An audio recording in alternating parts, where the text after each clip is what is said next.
안녕하세요. 오늘의 데일리 뉴스레터에 오신 것을 환영합니다. 1. 전쟁에서 승리하는 열쇠. 2.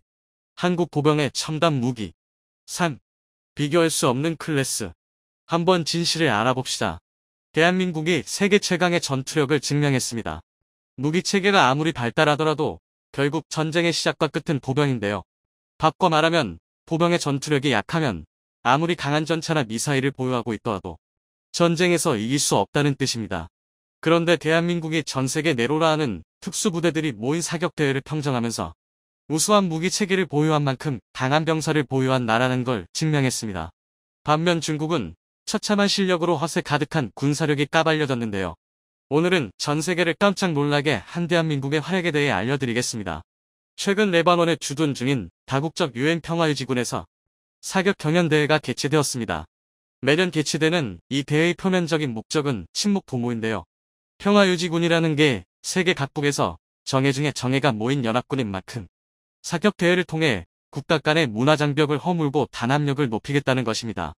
하지만 대한민국을 비롯해 중국, 스페인, 프랑스, 폴란드, 인도네시아 등 레바논에 주둔 중인 13개국 14개 부대가 전부 참여하는 사격 경연대회는 그 자체만으로도 작은 전쟁이나 다름없습니다.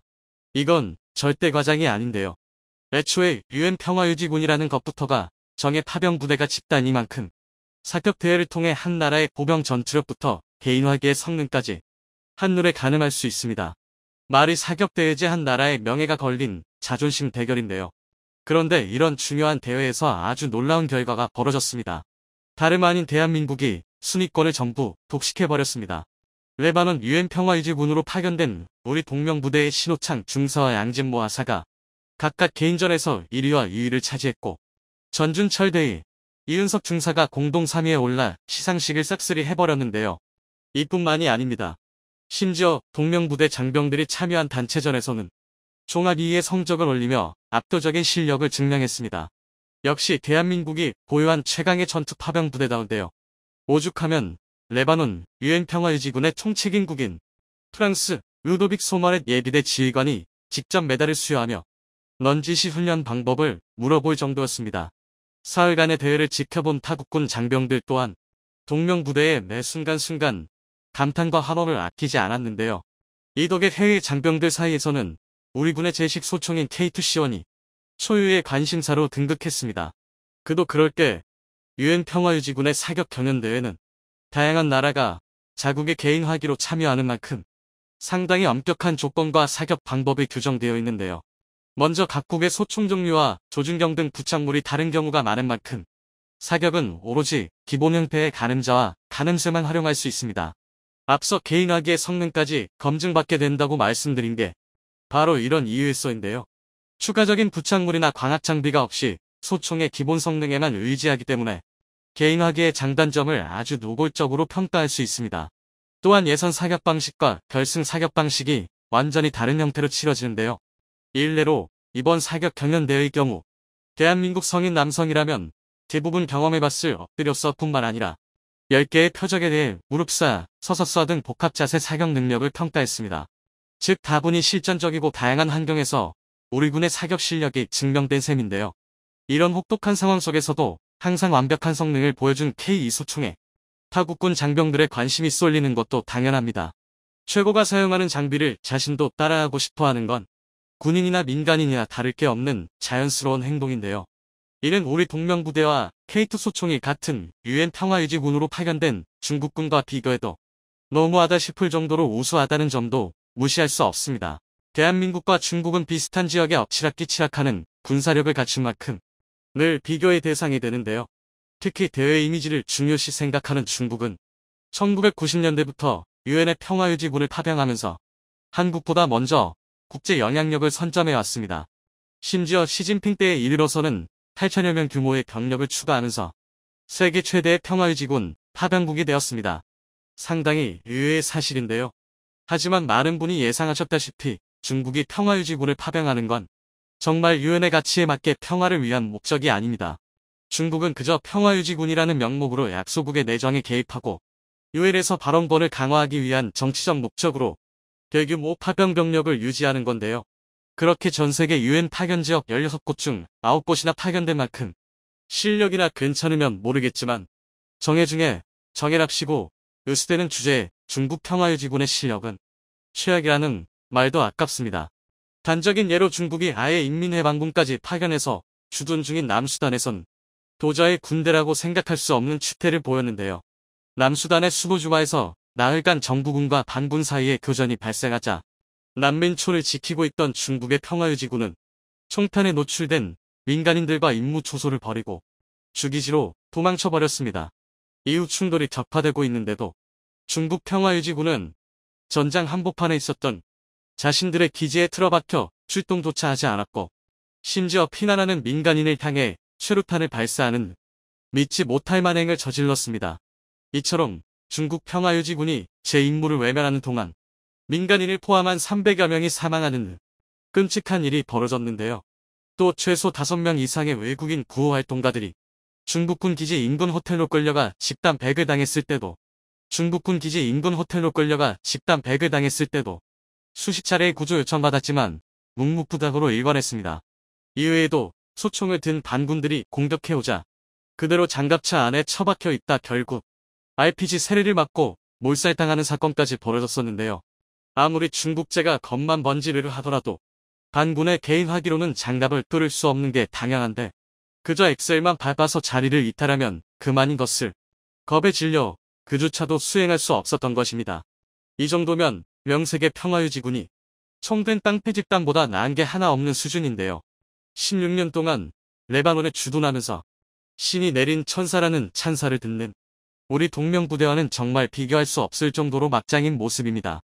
폭발물 제거부터 의료 지원, 태권도 지도까지 치안 유지와 민생 안정에 있어 폭넓게 활동 중인 동명부대는 2020년 최악의 참사라고 불리는 베이루트 항구 폭발 사고에서도 활약했는데요.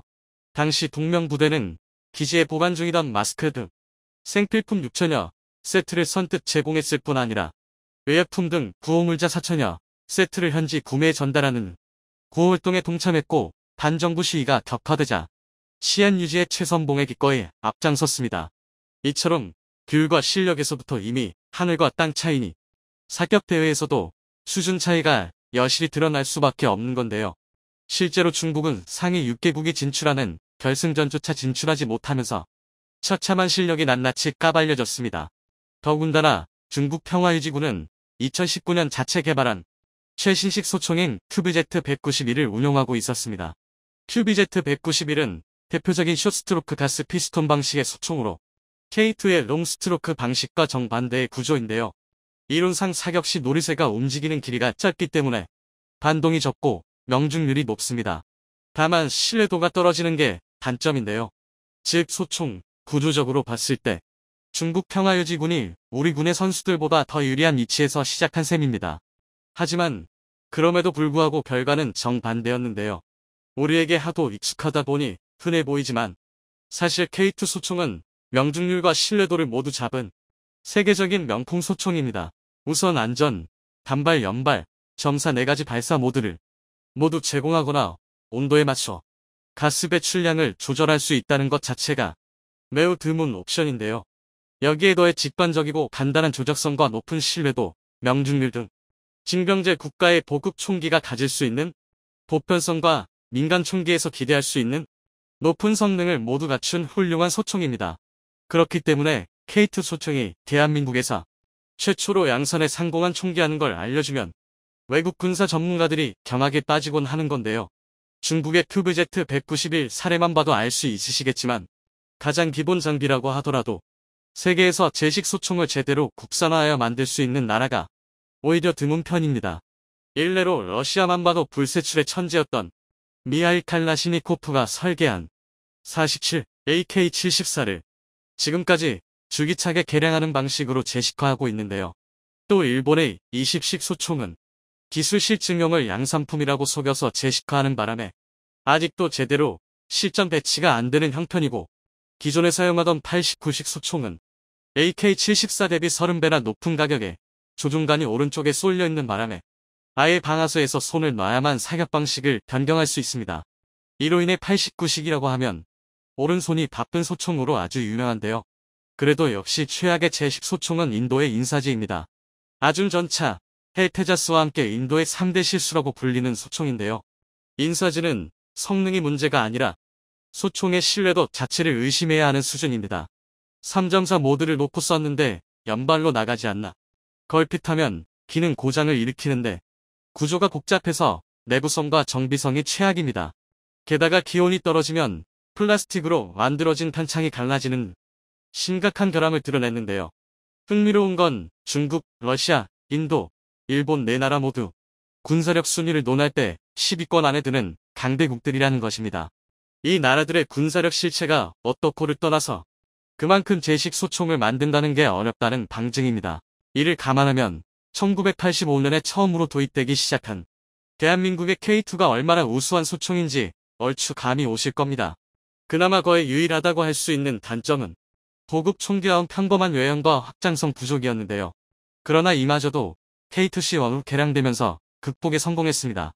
우선 외형적으로는 피카틴이 레일 장착하면서 워리어 플랫폼 기반 보급형 방학 장비를 손쉽게 장착할 수 있게 되었는데요. 이전에는 벨크로 등을 이용하거나 상부 몸통, 총알 덮개의 나사를 풀어야 했던 것에 비하면 장족의 발전입니다. 게다가 구조적으로 더욱 발전된 설계가 적용되면서 시범 운용 결과 250m 표적 대비 명중률이 15.4% 상승했는데요. 또한 학대경, 조준경, 표적지 시기 등 워리어 플랫폼 미착용 부대와 교전 결과 살상률은 무려 480%, 250m 이상 먼거리 표적 살상률도 240% 증가했고 표적 식별 후 조준 사격까지 걸리는 시간도 평균 2초나 감소했습니다. 현재 K2C1은 최전방 부대와 파병 부대를 중심으로 우선 보급이 이루어지고 있는데요.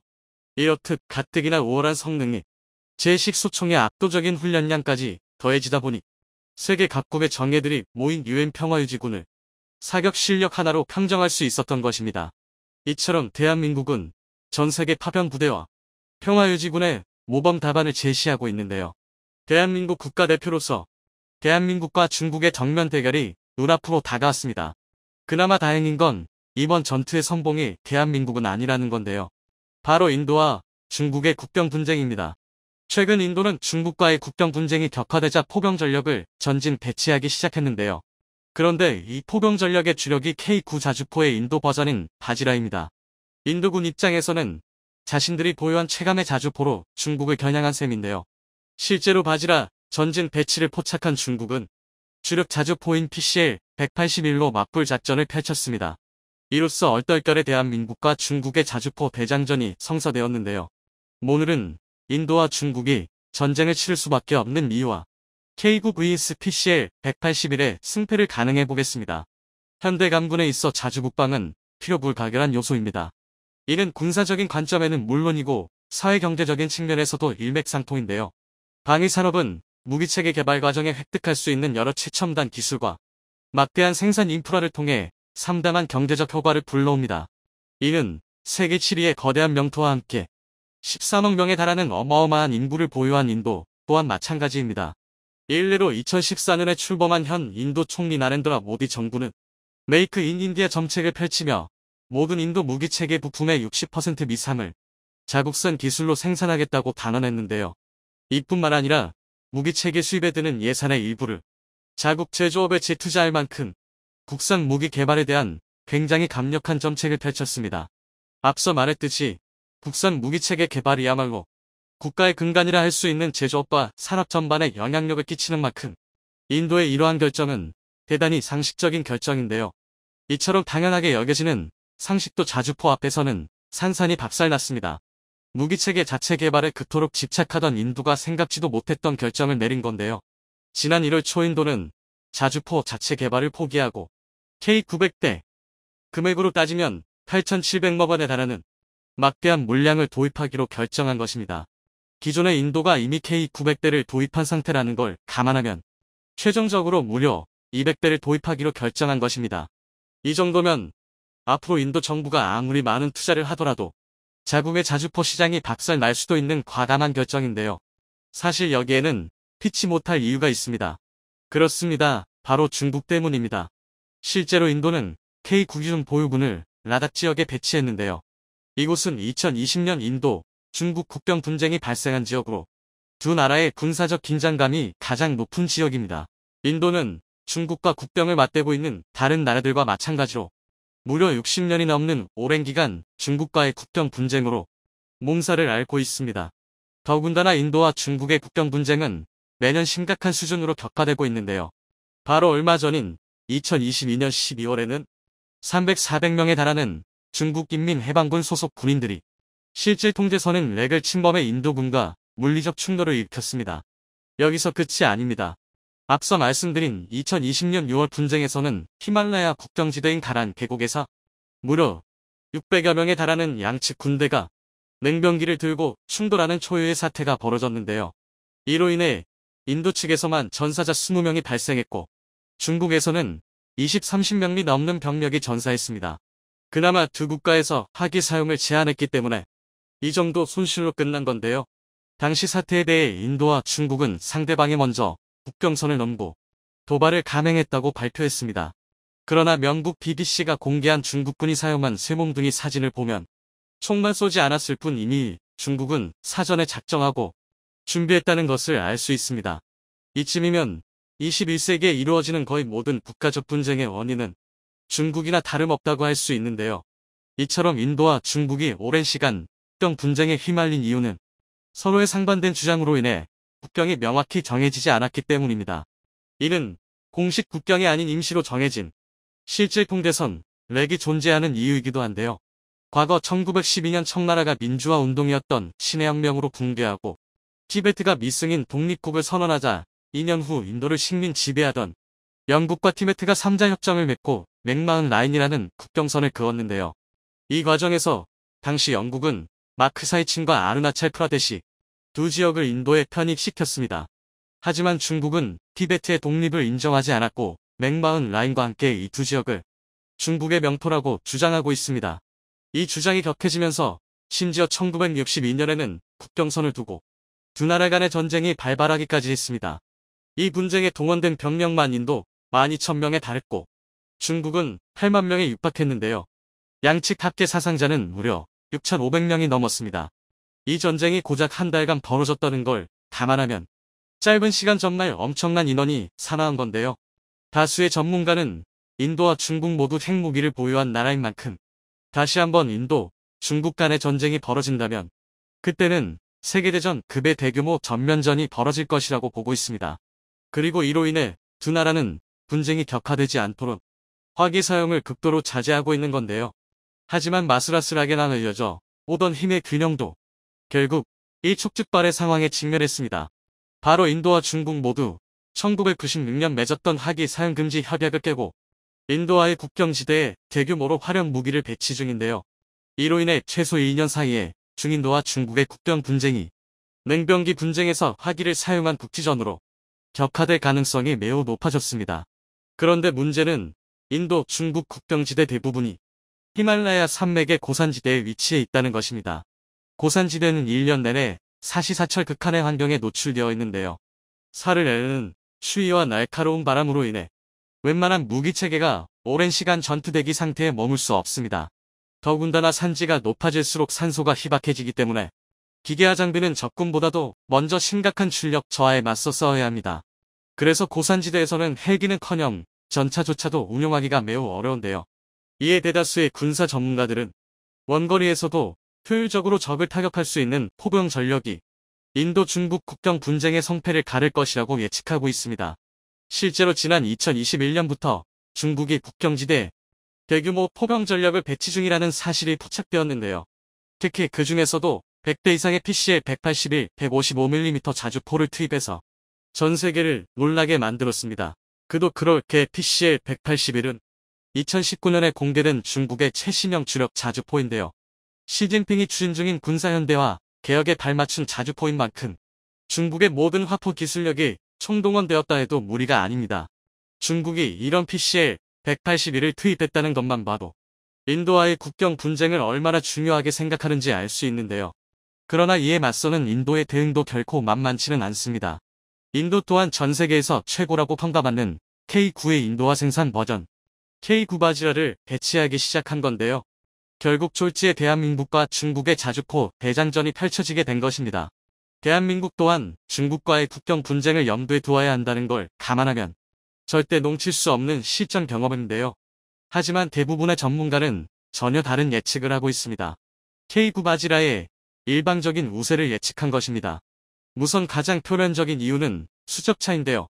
서두에 말했듯이 인도가 추가로 K900대 도입을 선언하면서 아슬바슬하게 균형을 이루고 있던 전력 차이가 순식간에 뒤집어진 것입니다.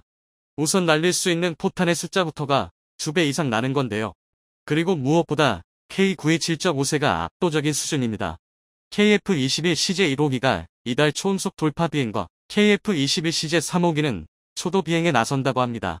카이는 현재 개발 테스트 중인 국산 초음속 전투기 보람에 KF-21의 시험 비행의 속도를 내고 있습니다. 개발 테스트에 문제가 없을 경우 우리나라는 세계 8번째 초음속 전투기 개발 성공 국가로 2026년 양산에 들어간다는 계획입니다. 카이는 이달 안으로 KF-21 CJ-3호기에 대한 시험 비행을 실시할 예정이라고 밝혔습니다. 계획된 발정대로 KF-21 CJ-3호기가 초도 비행에 나선다는 것을 의미합니다.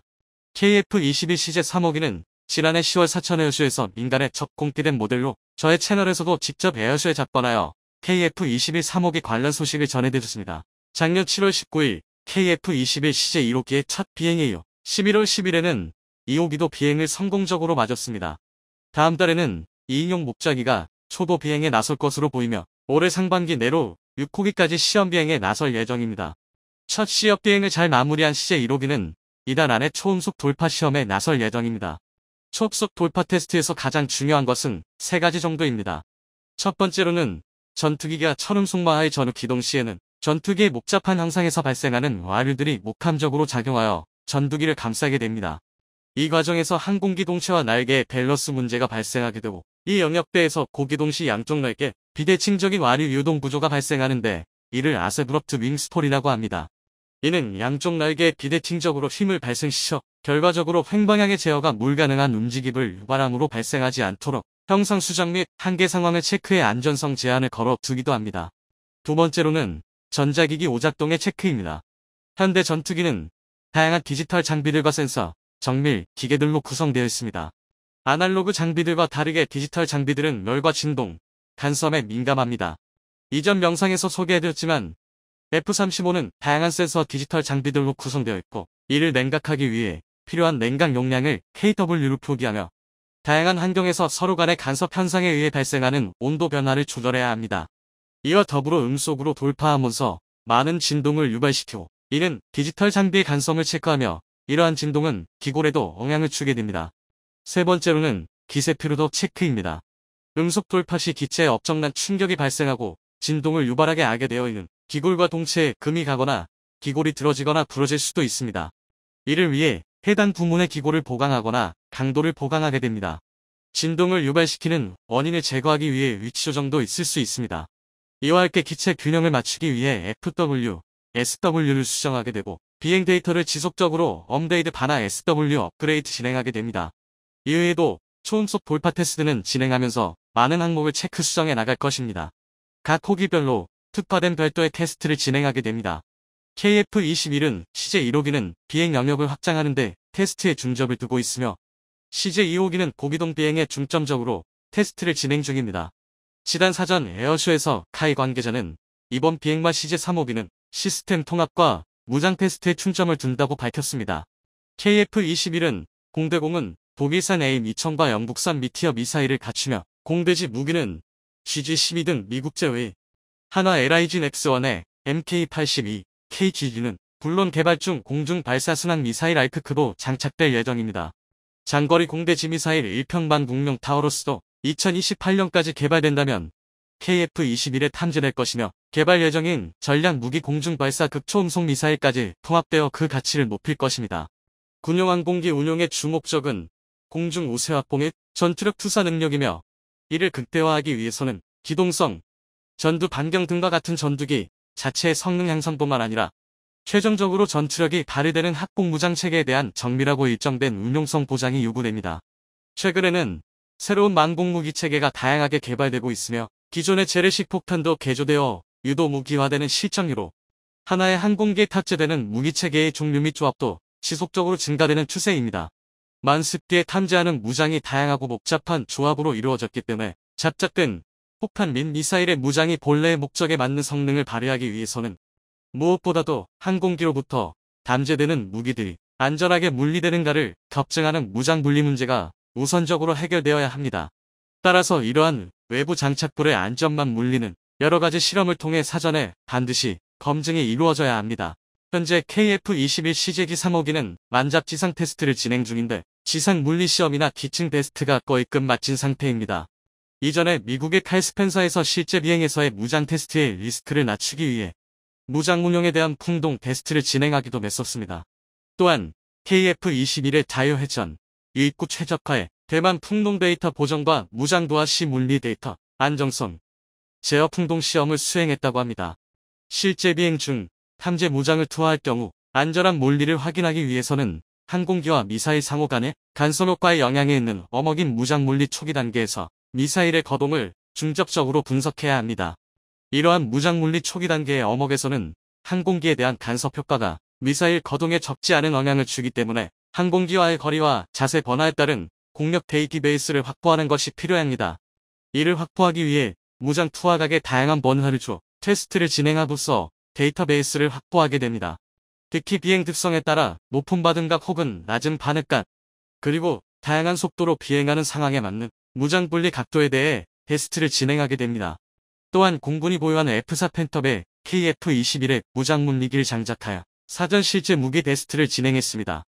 이러한 테스트와 시뮬레이션을 통해 전투기의 운용 상태에 따라 무장에 대한 최적화 물리 상태를 신출할 수 있게 됩니다. 이에 KF-21CJ 3호기는 미리 시뮬레이션을 통해 확보한 데이터를 기반으로 실제로 비행 무장 테스트를 하면서 이에 대한 데이터를 축적하고 프로그램에 보정 반영하여 어떠한 기동 상황에서도 인전하게 무기를 발사할 수 있게 만듭니다.